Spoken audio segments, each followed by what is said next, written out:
brought to you by Silver Pumps. Top quality और consistent performance के लिए सिर्फ सिल्वर पंप्स नाम याद रखना। अगले वक्ता के रूप में माननीय सदस्य श्री संजय सिंह।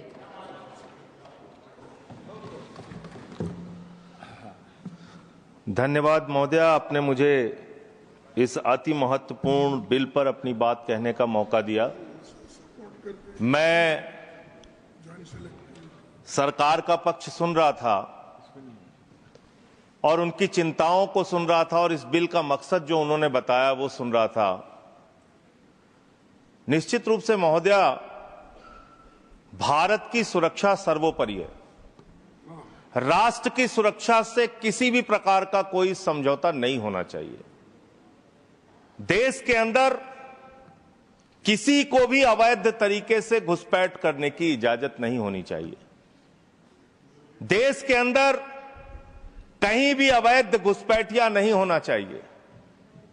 लेकिन पिछले 11 साल से इस देश के अंदर आपकी सरकार है। ज्यादातर राज्यों में डबल इंजन की सरकार है।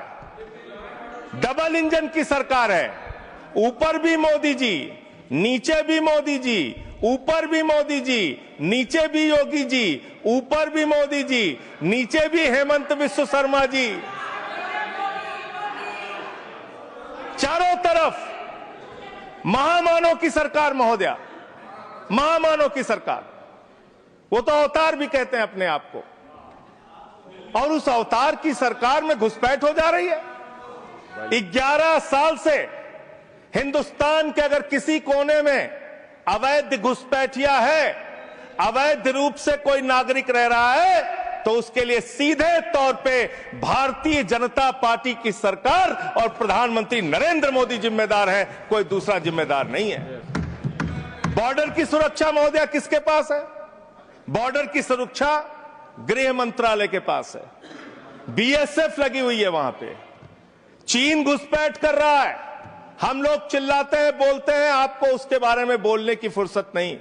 गलवान घाटी में हमारे 20 जवान शहीद हो गए, लेकिन शर्म आती है उस चीन के साथ आपने अपना व्यापार बढ़ाने का काम किया है, हिंदुस्तान का रुपया उन तक पहुंचाने का काम किया है। देश के बॉर्डर की सुरक्षा आपके जिम्मे है। मैं बड़ा हास्यास्पद तर्क सुन रहा था, बहुत ही हास्यास्पद तर्क। यहां टीएमसी के हमारे मित्र बैठे हुए हैं, कह रहे थे बॉर्डर लगा हुआ है बंगाल के साथ, बॉर्डर लगा हुआ है आसाम के साथ, त्रिपुरा के साथ। उस समय कांग्रेस की सरकार थी, टीएमसी की सरकार थी, फला थी, डिमका थी। आधार कार्ड बन गया। आधार कार्ड बन गया, इसलिए उसी आधार कार्ड ने सब गड़बड़ कर दिया। और उसी आधार कार्ड की वजह से एक बांग्लादेशी घुसपैठिया बंगाल से चला, आसाम से चला, त्रिपुरा से चला, झारखंड पार किया, बिहार पार किया, यूपी पार किया, दिल्ली आ गया। और ये बेचारे देखते रहे, इन्होंने कुछ नहीं किया। और मल्लिकार्जुन खड़गे जी भी बैठे हुए हैं, ये भी राज्य में मंत्री रहे हुए हैं। माननीय लोपी साहब, प्रमोद तिवारी जी भी राज्य में मंत्री रहे हुए हैं। इन दोनों से भी पूछ ले सरकार के लोग, ये भी आपकी मदद कर देंगे।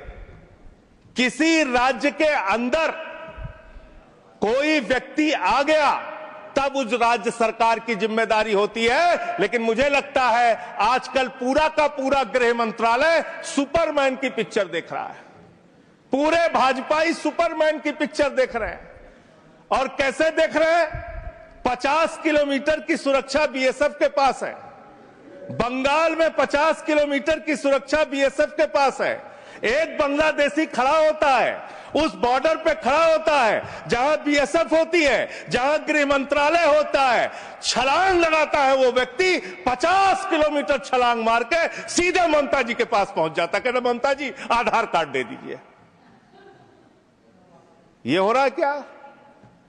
50 किलोमीटर आप नहीं रोक पा रहे हैं। अपनी नाकामी आप नहीं बता रहे हैं। आसाम के अंदर, त्रिपुरा के अंदर, बंगाल के अंदर जो बॉर्डर है वो आपके जिम्मे है। और उसकी सुरक्षा के साथ खिलवाड़ आपने किया है, गृह मंत्रालय ने किया है, भारतीय जनता पार्टी की सरकार ने किया है। आप अपने दोस्त राज्य सरकारों के ऊपर मरते हैं। अरे आधार कार्ड तो तब आदमी मांगेगा जब राज्य की सीमा में घुसेगा।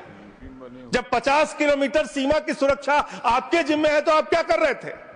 आपकी सरकार क्या कर रही थी? और वो बांग्लादेशी सुपरमैन है, वो सीधे 50 किलोमीटर फांद के आएगा, सीधे पहुंच जाएगा 50 किलोमीटर के बाद ममता जी के पास, हमें आधार कार्ड दो। ये कैसा तर्क है? ये कैसा तर्क है? और आपने कहा भारत के अंदर कोई भी नागरिक अवैध पासपोर्ट, अवैध वीजा लेके नहीं रह सकता। लेकिन मैं दूसरी बात आपसे पूछना चाहता हूं, इसका मैं समर्थन करता हूं, बिल्कुल नहीं रह सकता। लेकिन जो हिंदुस्तान के डकैत आज विदेशों में बैठ के हमको चिढ़ाने का काम कर रहे हैं, जिन्होंने हमारी बैंकों को लूटा है, जिन्होंने आम आदमी का पैसा लूटा है, वो 20,000 करोड़ की लूट करने वाला नीरव मोदी और मेहुल चौकसी कई वर्षों से हिंदुस्तान छोड़ के बाहर बैठा हुआ है, चिढ़ा रहा है इस देश को। उस डकैत को आप पकड़ के अब तक क्यों नहीं ला पाए? जवाब दीजिए, क्यों नहीं इसका पासपोर्ट जब्त किया आपने? ललित मोदी आपका दोस्त, आपके नेताओं ने उसको भगाया हिंदुस्तान से। 3,000 करोड़ रुपए हिंदुस्तान की बैंकों का लूट के विदेशों में बैठा हुआ है, क्यों नहीं आज तक आप उसको वापस ले पाए? विजय माल्या 9,000 करोड़ रुपए हिंदुस्तान का लूट के, हिंदुस्तान के बैंकों का लूट के, हिंदुस्तान के आम आदमी का पैसा लूट के 9,000 करोड़ रुपए विजय माल्या विदेशों में बैठा हुआ है, आपको चिढ़ाता रहता है। तिहाड़ जेल की, माननीय तिहाड़ जेल की विषय पे ही बोल रहा हूं महोदया, विषय पे ही बोल रहा हूं, विषय पे इन्हीं लोगों से सीखा है, इन्हीं लोगों से सीखा है महोदया। वो Vijay Mallya, I am not yielding sir, I am not yielding madam, I am not yielding. मंत्री जी को बोलने तब दिया जाए जब मैं यील्ड कर रहा हूं। आई एम नॉट यील्डिंग मैडम। अगर बिल से बाहर ही बोल रहे हैं तो बिल से बाहर भी सुनने के लिए तैयार रहें। एकदम ठीक है, जब आपका मौका आएगा आप बोलिएगा। महोदया, हम लोगों ने टीवी चैनल पे खबर देखी, विजय माल्या आएगा, तिहाड़ के बैरक में रहेगा, यहां पे उसका रोका जाएगा, यहां उसको सजा दी जाएगी। टीवी चैनल वाले खबर चला रहे थे और ये लोग भी बोल रहे थे विजय माल्या को लाएंगे। 9,000 करोड़ रुपए की लूट करने वाला विजय माल्या आज विदेशों में बैठ के चिढ़ा रहा है। और एक ललित मोदी है, उसने कौन से देश की, संजय रावत जी, मुझे तो नाम में भूल गया, बानुआतू की नागरिकता ले लिया उसने कहा 1 करोड़ रुपए जमा करो, बानुआतू चलो, बानुआतू चला गया।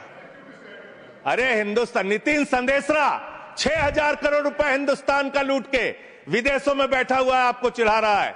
और महोदया, मैं इस सदन का सम्मानित सदस्य हूं, देश के सर्वोच्च सदन का सदस्य हूं, बड़े दुख और पीड़ा के साथ आपके साथ कह रहा हूं कि इन बेईमानों का, जिन्होंने हिंदुस्तान की जनता के बैंकों में डकैती डालने का काम किया, उनको आज विदेशों में बैठा के मौज करा रहे हैं ये लोग। और मेरा पासपोर्ट जब्त है, मेरा पासपोर्ट जब्त है। क्या मैं हिंदुस्तान का नागरिक नहीं? क्या मैं इस सर्वोच्च सदन का सदस्य नहीं? मैं मेंबर ऑफ पार्लियामेंट हूं, मेरा पासपोर्ट जब्त है।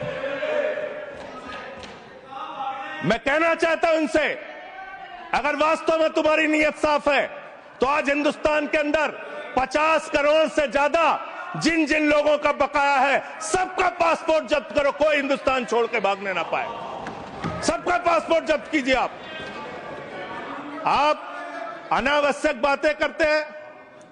11 साल से आपकी राज्यों में सरकार, 11 साल से आपकी केंद्र में सरकार, और बांग्लादेशी घुसपैठिया आप नंबर नहीं बता पाते कितने भगाए आपने। आज बताइए कितने लोगों को आपने भगाया, कितने बांग्लादेशी घुसपैठियों को आपने हिंदुस्तान से भगाया 11 साल के अंदर। खाली राजनीति करते हैं। बंगाल का चुनाव आ रहा है, राजनीति शुरू, बिहार का चुनाव आ रहा है, राजनीति शुरू। अरे इससे ऊपर भी जाओ। और इन्होंने कितना बड़ा पाप किया वो भी बता रहा हूं, पूरे देश को सुनना चाहिए कितना बड़ा पाप किया इन्होंने। पंजाब के अंदर जो सीमा थी बीएसएफ के देखरेख में, उसको इन्होंने बढ़ा दिया, 50 किलोमीटर तक कर दिया। इसके साथ साथ इन्होंने tycoon profited after India relaxed border security rules for energy park.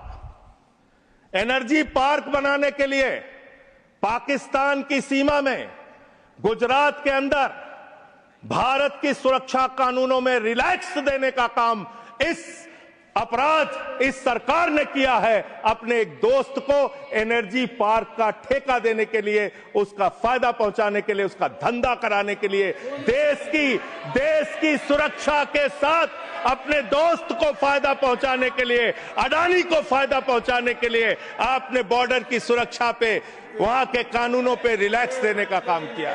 कितने शर्म की बात है, कितने शर्म की बात है।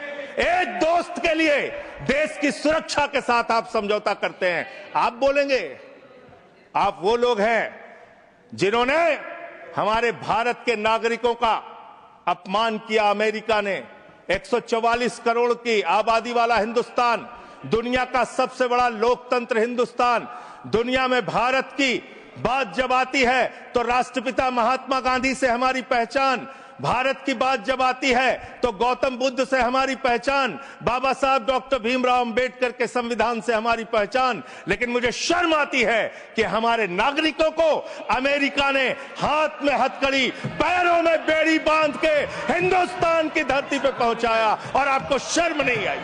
आप हंस रहे थे, आप मजाक उड़ा रहे थे हमारे नागरिकों का। और हिंदुस्तान के अंदर जो हमारे नागरिक लाए गए अमृतसर के अंदर, उनको हथकड़ियां बांध करके जब उतारा गया, मान्यवर महोदया, जब उनको उतारा गया तो प्रधानमंत्री भी वहां उस वक्त थे, लेकिन उन्होंने सवाल नहीं खड़ा किया। जब उनको यहां उतारा गया उसके बाद उनको कैदियों के वैन में बैठा के हरियाणा छोड़ा गया। ये कर रहे हो आप लोग, ये कर रहे हो आप लोग। बॉर्डर की सुरक्षा के साथ सबसे ज्यादा खिलवाड़ करने का काम इस देश में, घुसपैठियों को सबसे ज्यादा पनाह देने का अब पाप अगर किसी पार्टी ने किया है तो उस पार्टी का नाम है भारतीय जनता पार्टी और उस सरकार का नाम है मोदी सरकार और उसका गृह मंत्रालय। फालतू की बातें मत करो, फालतू के बातें करना बंद करो। देश के अलग अलग दुनिया के अलग अलग हिस्सों में अगर इस देश की बैंकों को लूटने वाले चंद पूंजीपतियों को बिठाने का, मौज उड़वाने का अपराध अगर किसी ने किया है तो नरेंद्र मोदी की सरकार ने किया है, एनडीए की सरकार ने किया है, आप लोगों ने किया है। आपको बोलने का कोई अधिकार नहीं है। हम राष्ट्रभक्त थे, हैं और रहेंगे। आपसे किसी भी प्रमाण पत्र की जरूरत नहीं है। आप लोगों का इतिहास हिंदुस्तान की आजादी के आंदोलन में गद्दारी का इतिहास रहा है। बहुत बहुत धन्यवाद महोदय।